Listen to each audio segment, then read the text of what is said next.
Përshëndetje dashur miq të Antena Televizion, rikthehemi në fakt me emisionin pa emër për diskutuar një prej ngjarjeve dhe zhvillimeve kryesore. Erion Braçe, një emër i cili në fakt ka vite mbi supen Partinë Socialiste, ka vite përplasje me opozitën dhe ka vite përplasje të kontributit tij brenda Partisë Socialiste, por edhe atë se çfarë ai ka lënë pas. Duket se tashmë Erion Braçe i ka hapur luftë zyrtarisht, po them thonjza e Edi Ramës.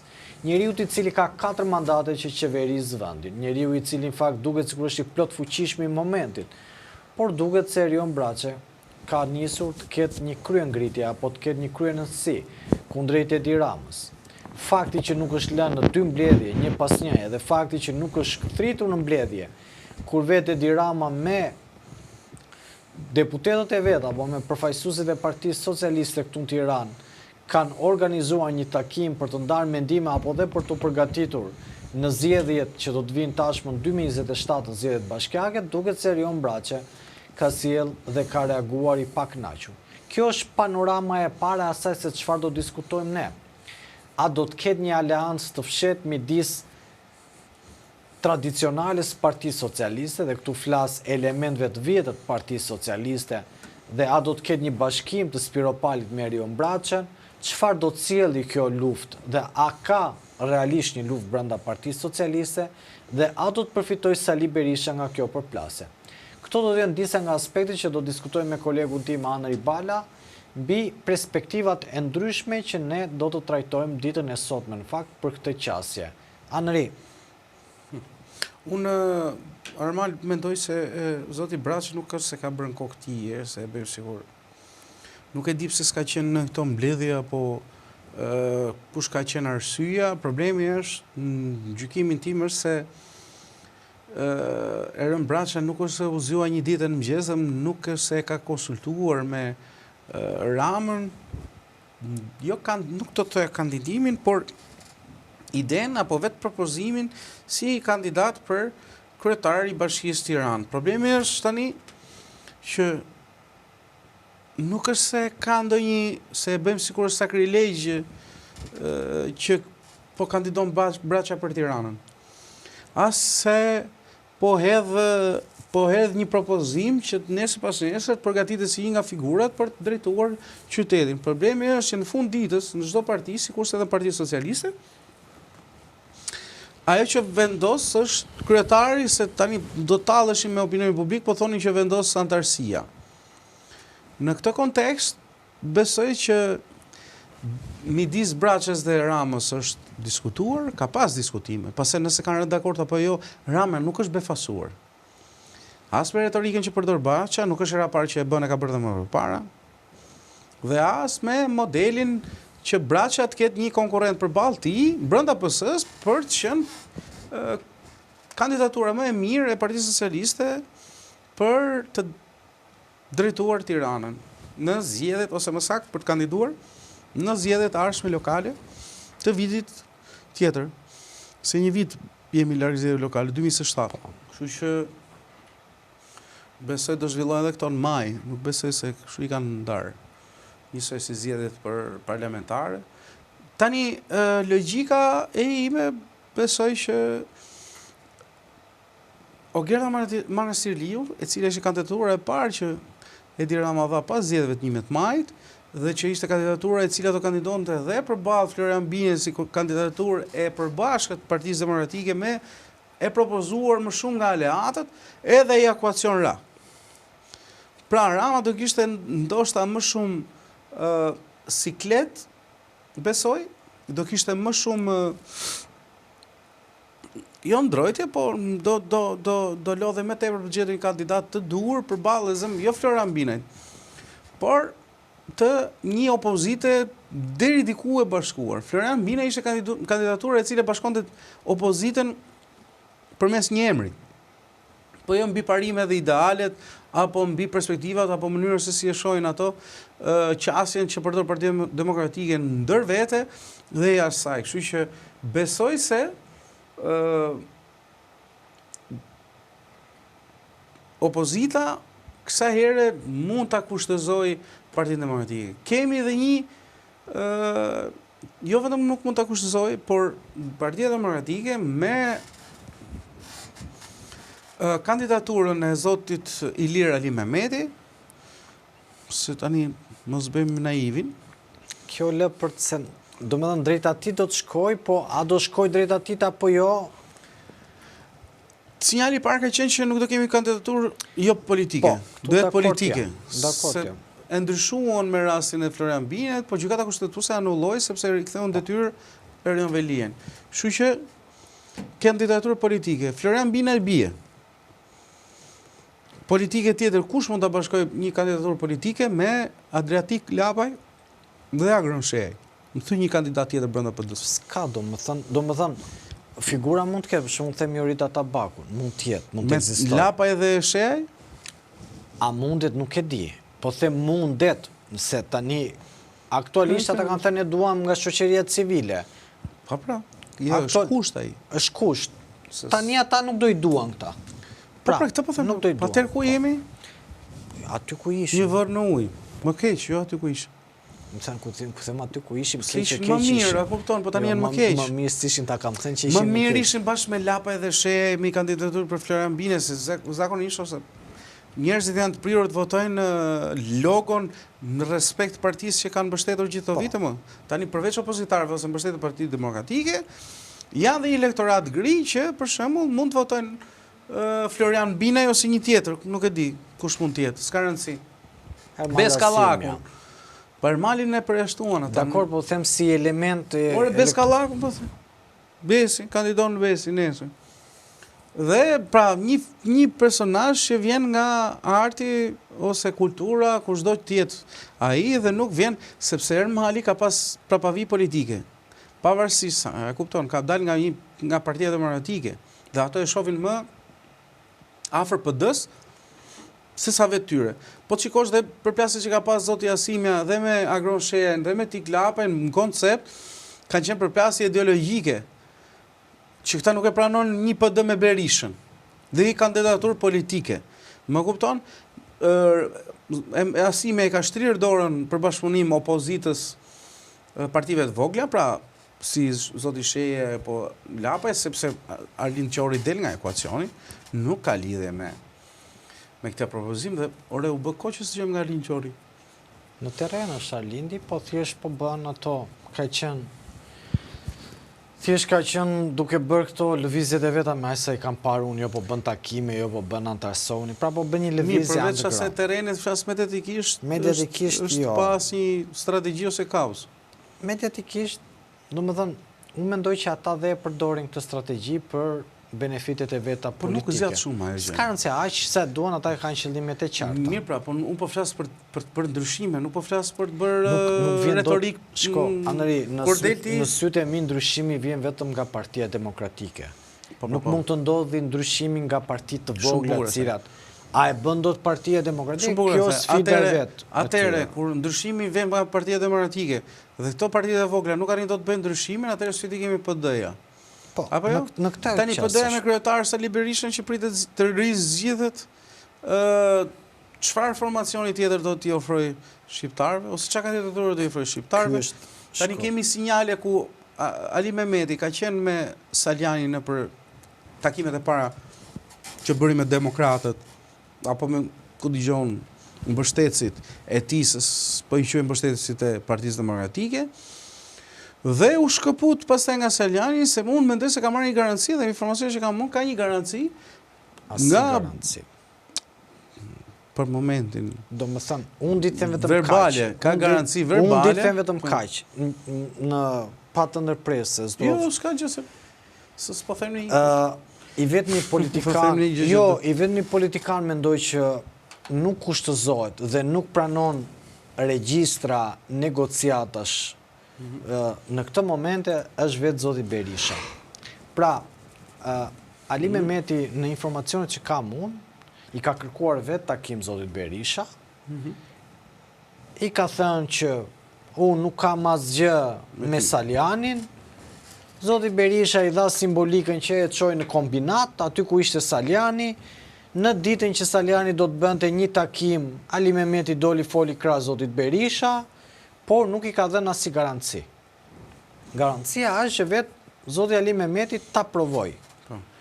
Tani, në politikë ne kemi parë një sër mekanizmash, nëse mba mend tani kur e kemi diskutuar, që ishte takimi i parë i Salianit, ishin dhe disa figura tjera dhe unë të kam sjell një histori që ma kanë treguar personazhe me pushtet politik në PD dhe më tregonin se si Berisha eliminonte këto grupet armiqësore duke i marrë secilin dhe duke pozicionuar. Pra ti me idenë që Berisha po eliminon grupet armiqësore brenda PD-s, jo se po bën reformim partisë për të çuar drejt fetore. Unë ta kam thënë që në 2021 kur ndodhi ndarja, Berisha nuk u rikthye përfitore. U rikthye për qëllimet e veta politike ose personale, por nuk është rikthyer dhe sot panorama është më saktë dhe e tregon. Po që në atë kohë sillte dhe mba mend në takim ka qenë Gjungshi, e mori Berisha e bëri këshilltar të vetin, ka qenë zoti Kopliku u bë drejtuesi Brain Gainit, ka qenë Ilir Ali Mehmeti u distancua dhe vazhdon krahun pranë zotit Berisha dhe Saliani ngeli gati jetim politik. Dhe në këtë kontekst edhe tani futi dhe një vetë përjashtim ai pastaj që e rregullon prapë me statutet dhe Saliani jashtë loje.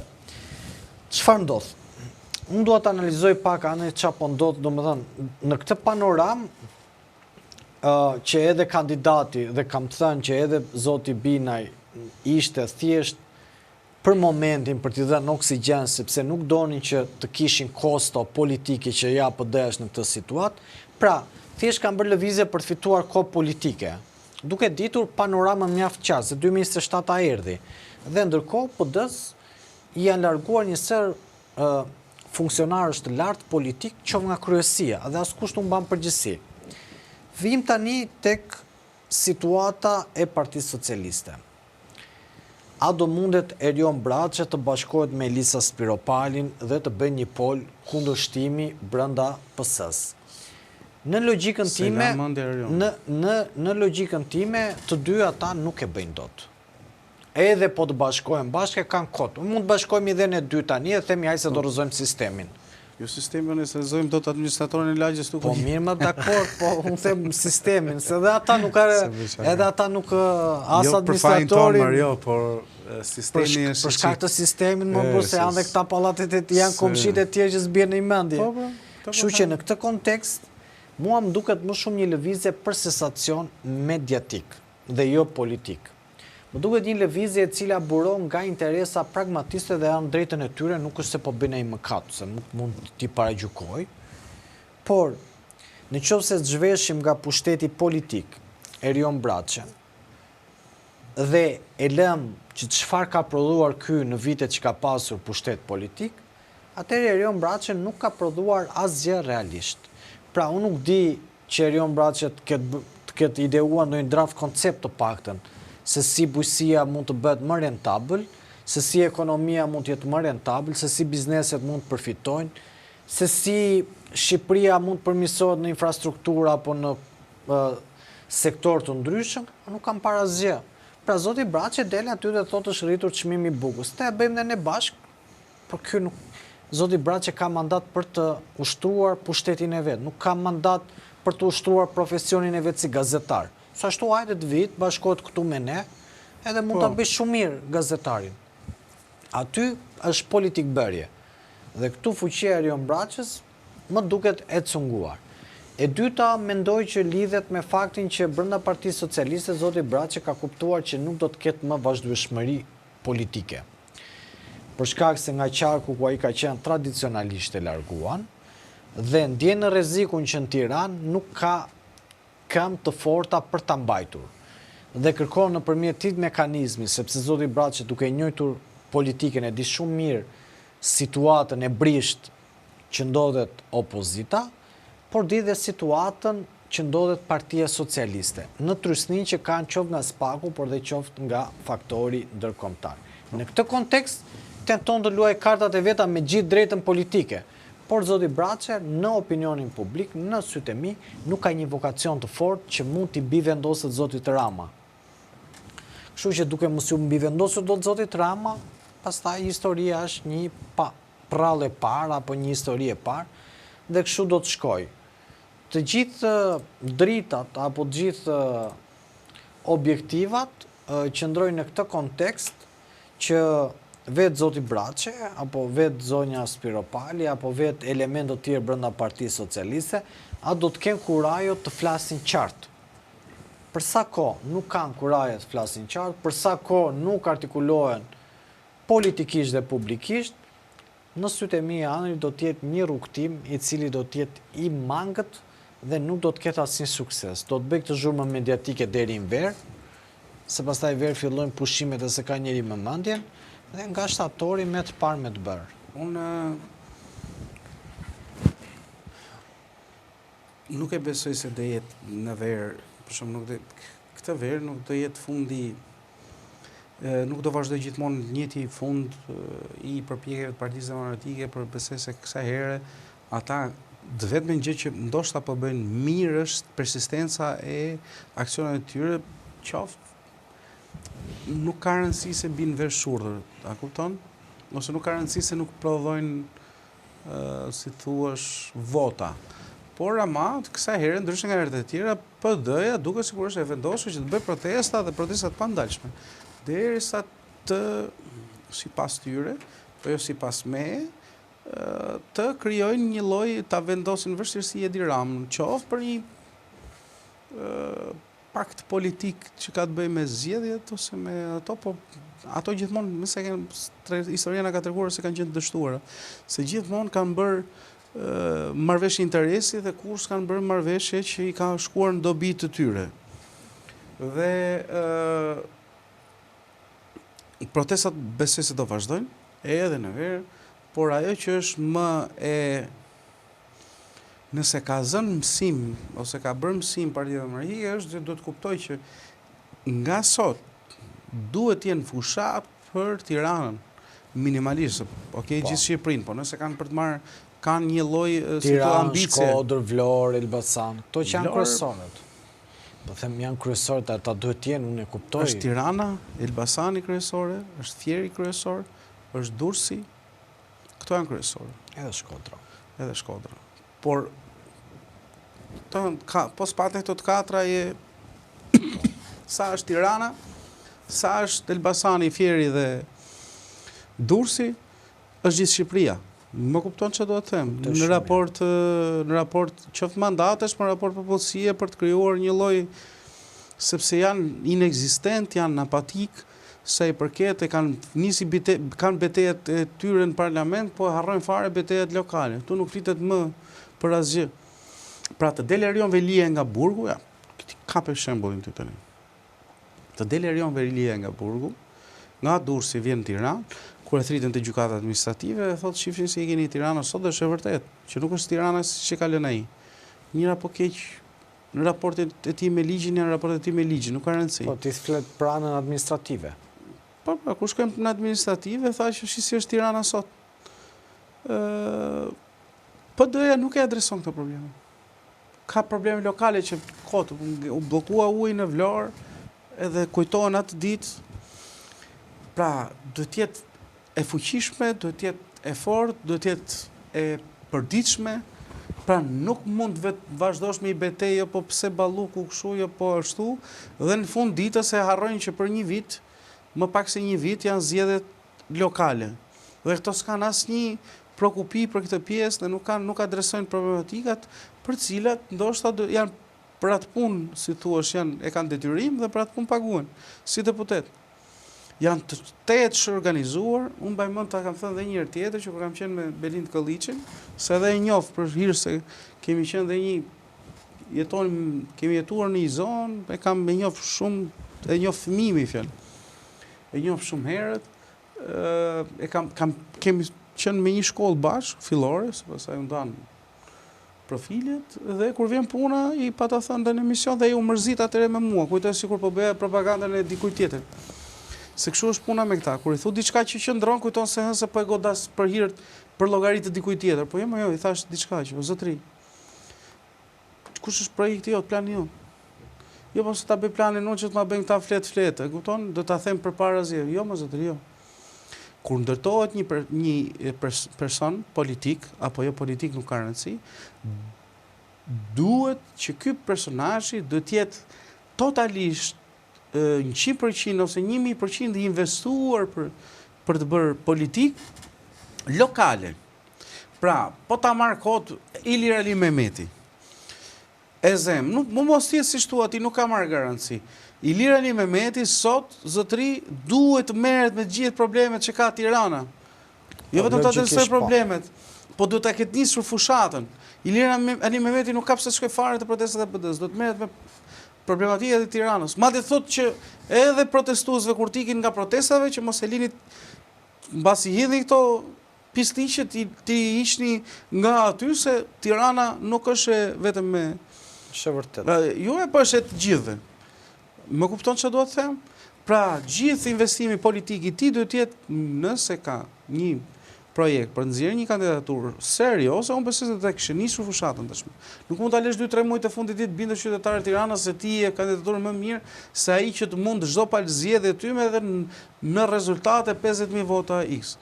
Por nëse Partia Demokratike humb prapë me një diferencë për 50.000 votash, siç humbi Velien, 50 e kusur. Kush do jetë justifikimi? Sepse ingranazhin, si thuash, ekonomik që gjatë kishte Veliaj, se këta blenin vota, janë të arrestuar. Apo jo, në Spaku.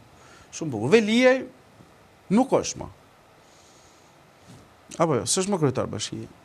Atëherë me çfarë pretekst do i vish ti, për çfarë të thosh pastaj ma mboni Rama me këtë tjetrin, po nuk mund të durojnë qytetarët e Tiranës, po edhe të gjithë Shqipërisë, që her pas here, sa herë që ti humbet në çdo palë zgjedhje, do të japësh një justifikim sepse humbet zgjedhja. Shko, unë mendoj Andrej është e thjeshtë. Partia Demokratike ka ardhur fituese sa herë është hapur si parti, dhe jo sa herë është mbyllur. Po.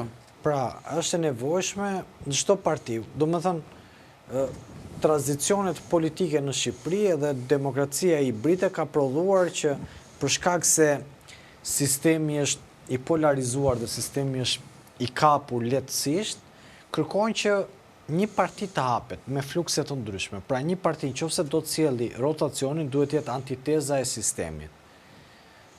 Kur shikoja këtë shfaqjen 12 burrat zëmëruar që luante Viktor Zhusti, ishte një shprehje shumë e bukur dhe thoshte faktet marrin formën e atij që i flet. Po. Dhe ka të bëjë shumë në momentin kur ti denoncon korrupsionin, nuk mund të jesh një njeri i cili ke probleme SPAK. Patjetër. Kur ti denoncon korrupsionin, nuk mund të jesh një njeri i cili akuzohesh nga SPAK që ke fshehur pasuri, ke abuzuar me fondet, apo ke dhe akuza publike nga individ cilët thonë tim ke marrë kaq lek publikisht. Kështu që në këtë kontekst, Andrej, është shumë e rëndësishme kjo gjë që Partia Demokratike duhet ketë fytyra të cilat janë antiteza e sistemit Rama. Pra nëse ti do të luftosh emrat që Rama ka zgjedhur të jenë pjesë e ekipit, ti duhet ti ndryshosh apo ti luftosh me etik, duhet ti luftosh me formë, duhet ti luftosh dhe me përmbajtje. Dhe vetëm në këtë formë Partia Demokratike mund të kthehet fituese.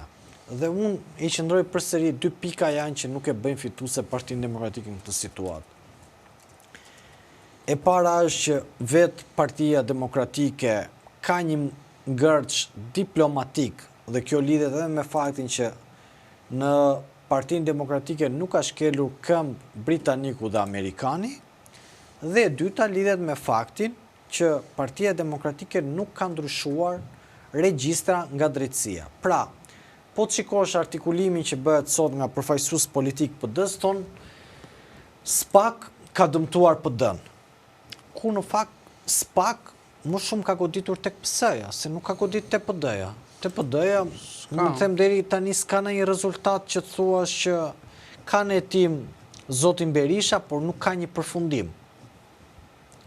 Në anën tjetër, SPAK, kur ka goditur pa fund nga ana e PS-s, PD-ja në vend ta mbështesi i bën antitezë.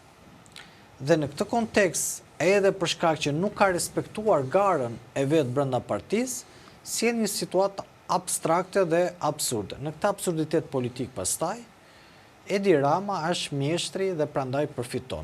Vetë zoti Rama ka 2 ekipe me të burgosur, ca mund dalin, ca mund tynë, edhe ka dhe ca tjerneti, por për arsye të kësaj ngërçi që po ndodh opozita dhe për shkak që opozita nuk hapet, po bllokohet dhe mbyllet akoma më shumë, dhe po e shikojmë edhe me zgjedhjet që do të vinë, se nuk është se ne presim këtë garë aty dhe jemi realistë që në parti politike vështirë këtë garë. Por nuk ka asnjë frym bashkimi dhe nuk ka asnjë sinjal që të thot era po fryn djathtas. Për sa kohë nuk janë këto sinjale, Andri, edhe ne këtu s'kemi çfarë diskutojmë se po lodhemi se i kemi thënë nga 4 herë këto gjëra, më duket sikur përsërisin veten. Çfarë them, në herë tjetër do diskutoj për Big Brother, firma VIP edhe Kalizi. po çfarë them, unë as ata si shikoj, imagjinoj sa keq janë bërë këto kohë, kupton?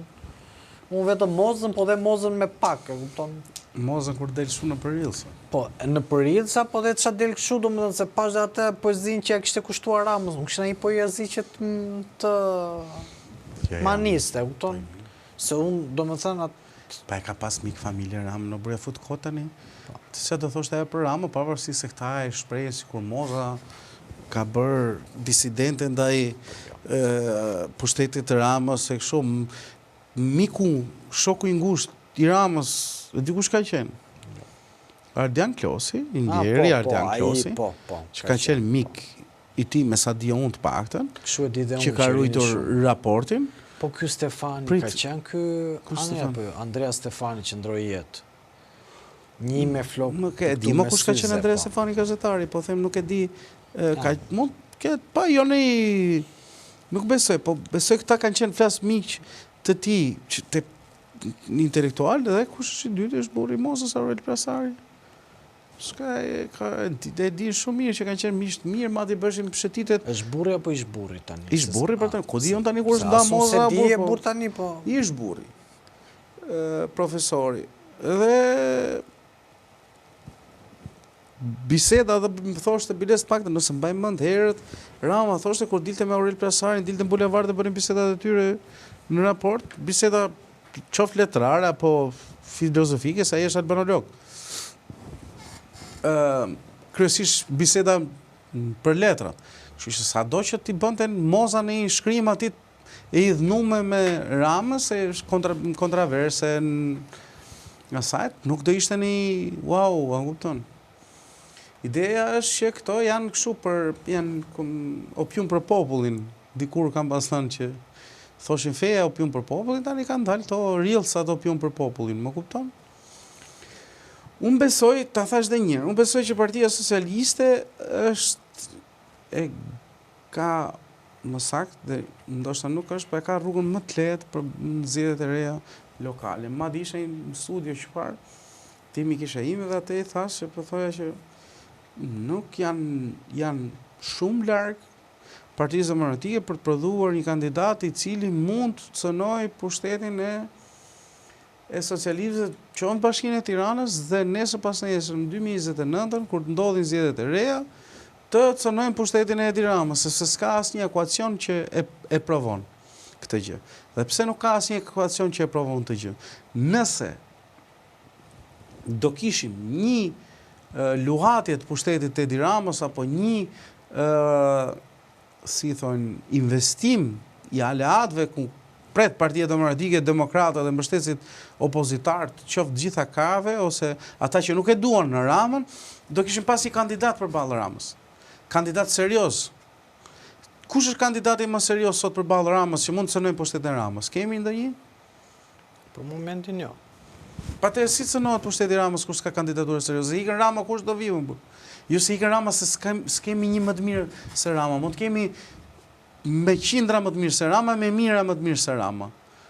Problemi është se nuk ka asnjë investim tek një personazh i cili po rritet, po krijon një profil politik, po krijon një profil i cili ka një ambicie politike që nesër pas do kandidoj, qoftë një parti të vogël të re apo një parti më të madhe siç është opozita. Se tani mos ta bëjmë opozitën sikur s'ka ka pjesë më të madhe të tortës sa i përket votave të opozitarëve, pra Partia Demokratike. Kemi kandidat që mund të siderohen? Për momentin s'ke. Për momentin nuk ke. Po për momentin po. Po Nëse s'kemi për momentin, po ky robi nuk është se shpiket për i rob del ky do votoni, do i thonë, nuk është se aleatët, për shembull, një ditë bukur do i thonë Ramës se këta pretendojnë se ka ca ignorantë që dalin në studiove dhe pretendojnë se ky ka ditët e numërora. Flas për ata që nuk e kuptojnë, jo për ata që bën me dashje. Ato nuk janë ignorantë, ata janë poshtë. Ignorantët janë ata që se kuptojnë. Që janë trash, valla, a kupton? Që kujtojnë se po fryjnë era ata mund ta përjetojnë si çështje personale, normal, po nuk po flas për njerëz zakonshëm, flas Jo, po them edhe, po mund të ketë analistë që dalin dhe flasin ose gazetarë. Nuk e di se nuk i ka me emra, po. Po asun si ka me emra, po them mund të ketë them që e beson. Po ç'a beson? Po për shembull besojnë, siç thoshin që do ndodhte me Ramaduron. Po dakord, po është në zgjedhjen e vet, them në kuptimin e këtë. Por në zgjedhjen e vet është zgjedhje ignorante. Është zgjedhje budallaj. Është zgjedhje një njeriu pa pikë logjike. Është zgjedhje një njeriu që nuk merr vesh nga politika, është out fare nga politika. Është zgjedhje një njeriu që nuk lexon as mesazhet politike, qoftë të vendit, qoftë të ndërkombëtarëve, të aleatëve. Tani e zëm se po dalim tek ignorantët, po hym në verbin e ignorantëve. E zëm se sot Rama u çmendë ose ja dha truri su çmend fare dhe thotë u largova. Do largohem valla. Du të jem më kryeminist juaj. Që s'bëva ki, po të zëm valla, të hym te verbi tyre, te regjistri tyre. Iku Rama. Kush do fitoj? Saliu se është kreu i opozitës, nuk e fiton dot, duke qenë kreu i opozitës. Pra, Ika Ramas nuk garanton opozitën që fiton. Se mund dal një njeri brenda PS-s që thot ja mund tani. Fjala vjen, një variant. Ky është një variant, ky model. Modeli i dytë është që do prodhoj një person tjetër. Që ky personi të prodhohet, duhet kishte nisur prodhimi. Më kupton, nuk mund të jetë një person që e gjen aty për aty. Dhe të thot njerëzve se mua nuk më bin dot Amerika, dhe si mua 1 milion shqiptarëve, 1,5 milion që votojnë, falë se thash miliard, as gjermanët nuk më bindin dot, as grekut më thot se këtë do votojë, shkurt muhabeti. Po ka një tezë, Andri. Kjo është teza ime, se s'ka në një tezë. Se ka një tezë. Unë mendoj, në Shqipëri, ndryshimet politike kanë ardhur gjithmonë nga frymat e jashtme. Pra, në qoftë se ne kujtojmë 2013-ën, marrëveshjen e famshme Meta-Rama. Po, Meta-Rama. Meta-Rama. Në marrëveshjen e famshme ishin prezent ish kryeministri i Serbisë, ishte kjo tjetra e Europës, i Kroacisë dhe ishte edhe një përfaqësues, se mbaj mend mirë, mos ki një kot. Po të kthejmë në 92-shin. Pa të ishin për marrëveshjen, besoj se kishin pas takim atje në Shkodër, mos gabojishin. Në Shkodër, po ata ishin kur firmos marrëveshja, ishin aty prezent. Po diu mbrapa, po diu, prezent. Mbrapa atyre, mbrapa Liri dhe Ramës. Po, çfarë ndodh? Ngjalat. Ngjalat, po. Të rikujtoj në 91-shin Partia e Punës në atë kohë fitoi, edhe pse rast sistemi. Rast sistemi fituan prapë. Erdhën amerikanët, mbështetën Partinë Demokratike, ndryshoi rezultati në 92-shin. 91-shin ishin zgjedhjet, 92-shin pastaj. Sepse thënë me të drejtë se 91-shin, mendësia dhe gjitha po. Fitoi PD-ja. PD. Sa herë ka pasur rotacione në Shqipëri, dhe unë e kam përcaktuar dhe mund ta kem këndvështrim gabuar, duke qenë se Shqipëria për arsye gjeopolitike dhe kontekste politike të ndryshme po kërkon perëndimin dhe po kërkon dhe ka një suport apo një satelit amerikan, e ka shumë të nevojshme çfarë ere orienton, edhe biznesi dhe gjitha. Pra në momentin që do të ketë një normalizim të marrëdhënieve të PD-s me faktorët. Po kur pra po them se më çmend tani këtë po them. Unë pyetje, po ta dija unë atë. Ore ti unë nuk po hedh teza poshtë more. Unë po flas në të ardhmen e afërt more zotëri se më çmend tani. Unë po flas për 2027-ën, pas 2027-s mendoj që do ketë ndryshime. Që do të ketë ndryshime në qasjen që do të kenë me Partinë Demokratike. Pra ndodh kjo gjë, mendoj unë. Ose Partia Demokratike hapet dhe krijon një raport të mirë me Amerikanët, ose Berisha me Rama shkojnë drejt përplasjes me SPAK-un. Dhe o qëndron klasa tradicionale politike dhe këta e trashëgojnë. Por ikën Berisha dhe Rama më. Ose ikën. Po ikën të dyja, ti hoqa unë tani nga ekuacioni. Berisha dhe Rama pas 2007. Pse PD fiton me i kandidat me Zë me Belindin, ose fiton me Flamurin, ose fiton me... Dhe nuk fiton një tjetër që nuk e një faskush në Partinë Socialiste, Karakaci, Nufi. Sepse do të them këtë gjë.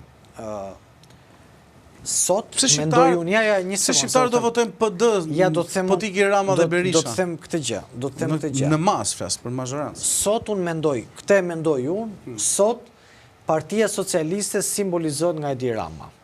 Ikën Edi Rama bie skema. Dhe nuk e ngre njeri, nuk e ka kostumin njeri, as autoritetin moral për ta mbajtur këtë skem të funksionoj.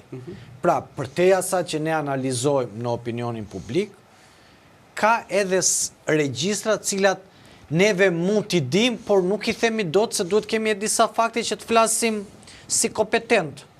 Kështu që në këtë panoram të madhe, grupet e interesit, element të caktuar, i përgjigjen vetëm Ramës dhe nuk i përgjigjen asnjë aktori tjetër. Dhe ky është konteksti, them, duke qenë se këta kanë zotruar pushtet, kjo skema, pra Rama, sot përfaqëson Partinë Socialiste. Në momentin që ikën Rama, aty fillon përplasja dhe lufta vllavrasje. Në këtë kontekst, nuk mund të kenë më synimin ata për të mbajtur pushtetin, se do fillojnë në një luftë të brendshme, sepse janë shumë aktorë që janë fuqizuar anëri, dhe se cili ka aspirata të ndryshme për të marrë dhe për të drejtuar Partinë Socialiste. Po tani... Që është fuqizuar? Se s'ka ngejtë, Taulanti është, Erioni dhe Fatmir Xhafa, që... Po, por në Prapasken është dhe Gramoz Ruçi. Në Prapasken... Po Gramoz Ruçi s'do vi kryeministër tani. Nuk ka nevojë të vi Gramozi. Gramozi, grupi tim mbështet një kandidat tjetër. Pra, këtë po them elementin... Në optikën time unë mendoj Spiro Palin. Mendoj unë. S'ka lidhje. E mendoj unë Spiro Palin. Zero shans. Kështu që do të ketë një... Nuk do të jetë Zero shans që pëse e t'ingeli Spiro Palin. Jo, nuk thash që do ngeli... Do të jetë kryetare e partisë, o zotëri. Nuk thash... Kush janë lobet më të fuqishme nuk janë fare që lidhen me Spiro Palin në burë. Nuk e di fare kush janë lobet, se po ta dje do ta thoshë, siç thash këtë do të... Unë po të them vetëm të gjë. Brenda Partisë Socialiste ka element që duken, ka dhe element që nuk duken. Por Spiro Pali ka qenë Rama, por po mos ishte Rama, si ishte fare Spiro Pali. Nuk e kam, o Anëri, nuk e kam, unë e kam përcaktuar vetë që këta individ janë aty se ka dashur Rama. Dhe fakti që Rama... Si që janë ata tjera, si ka dashur Berisha. Po dakord, nuk... Normal, shiko qik, çdo rrugtim politik do t'japi dikush dorën. Puna është pasaj që dhe ti do kesh aftësit për të arritur diçka. Orman, pëse nuk ka ngel asnjë. Sepse ata që ishin nuk janë më. Më kupton? Dhe në pëse nuk ka ngel njeri sepse nuk ka dasharamare i pari. Pastaj që të mendojnë të tjerët se kush mund të bëhet. Në PD nuk ka njeri përveç Berishës, përsa ko Berisha është aty. Dhe ky është tani aksioni që kemi sot më. Nuk kemi probleme tjera konceptuale ose... Pra, Berisha rikonfirmohet kryetar dhe ka shpallur ai edhe është dakord, e ka mbyllur atë sap. Spiro Pali mund të bëj betejë të sap politike, por para Ramën e din shumë mirë që nuk është problemi se do krijoj boshllëqen Partinë Socialiste. Spiro Pali mund të jetë personazh që i është dashur Partisë Socialiste, mund të jetë personazh që ka investuar dhe ka kontribuar brenda Partisë Socialiste, por në fund të ditës PS-ja është organizat më tamam, është mirëfilli organizat. Organizat e cila funksionon në blok. Nuk janë të ndarë. Pra Rama, pavarësisht se ne e bëjmë kështu sikur Rama i ka ndorë, Rama ka ndorë për ndar pushtetin, por Rama pa këta tjerë nuk bën dot gjë. Nuk është si Partia Demokratike që janë si thuash të prirur, i kanë ato votuesit e vetë, si kur në ditët më të qia nami të bëhet. Unë besoj që Partia Socialiste, nëse të kishe kaluar ato që ka kaluar Partia Demokratike, do ishe zhbër fare më. Do ishe zhbër mos, do ishe fare parti. Po kjo është, këtë them unë Anëri, çfarë do t'ju lej pas pushteti? Pra, në momentin që Rama largohet, sepse unë mendoj sot që Partia Socialiste identifikohet me Ramën. Dhe për shkak të kaq viteve pushtet ai ka deleguar. Dhe mund të ketë pasur regjistra apo rryma të cilat kanë qenë kundra Ramës. Në këtë kontekst, nëse Rama bën një hap pas dhe thot do largohet, nuk ka pse ta bëj publikisht, po them të gjithë vektorët i kthehen kundra Ramës në një moment. Vetvetiu, anija ku shkon drejt mbytyjes, se cili do të ruaj kokën e vetë dhe do të bëj për llogaritë e veta. Në këtë kontekst mendoj që pse është, por në këtë panoram kjo gjë nuk ndodh në këtë situatë. Në një situatë tjetër e diskutojmë një herë tjetër, ç'të them. Okej, të dashur miq, ky është emisioni për sot. Po diskutonin pak a shumë se si mund të jenë ekuacionet për një tarë... S'ka as ngjarje as zhvillime, jam lodhur realisht duke diskutuar njëta gjë, s'ka si gjë. Them nuk ka dinamizëm. Po njëta gjë, këtu jemi rrotullok, kemi sa vite 20 vjet. Po të paktën ka pas pak se kur ka qenë shko, Andri. O ka sjell spaku ngjarje, s'ka sjell njëri. Ka sjell spaku ngjarje, jam dakord, por po them si trajta politike kur ka qenë shko çik. Ka qenë Sajmir Tahiri bënte replik, edhe ne diskutonim. Ka qenë, po të them, Ben Blushi bëj replik, diskutonin. Ka qenë Oldashi bëj replik, diskutonin. Ka qenë, po të them, mund ty Velia i bëj replik, diskutoj, prodhoj politik. Ka pasur momentet Partisë Demokratike që prodhoj politik, komisione, denoncime, drejtoheshin, orientoheshin, qoftë kohën e Zotit Basha, apo edhe qoftë 2-3 vite më parë që pati përplasjen e madhe Berisha Basha. Tani nuk kem asnjë. Se në fund ditës spaku prodhon lajme, por ne nuk kemi dosjet që t'i analizojmë. Ne themi mbi perspektivat. Pra një perspektivë pse nuk e arrestoj tani, ose pse veproj kështu dhe ka shkelur këto kote, por ne nuk kemi jurista. Ne mundohemi, por nuk të... Ne duam dinamizmin politik për plaset, çfarë sjellin për plaset, si reagojnë, çfarë ndodh. Ky është e gjitha. Okej, të nderuar miq, faleminderit që ishit me ne. Na bëni subscribe, like dhe na komentoni, na sugjeroni të miqtë tuaj her pas here që t'ju lexojmë komentet, por edhe që t'i kemi për bazë për temat e emisionit që ne bëjmë këtu me Ermanin dhe me Marsidin. Ju faleminderit shumë, që jemi nesër. Mirupafshim. Mirupafshim, natën e mirë.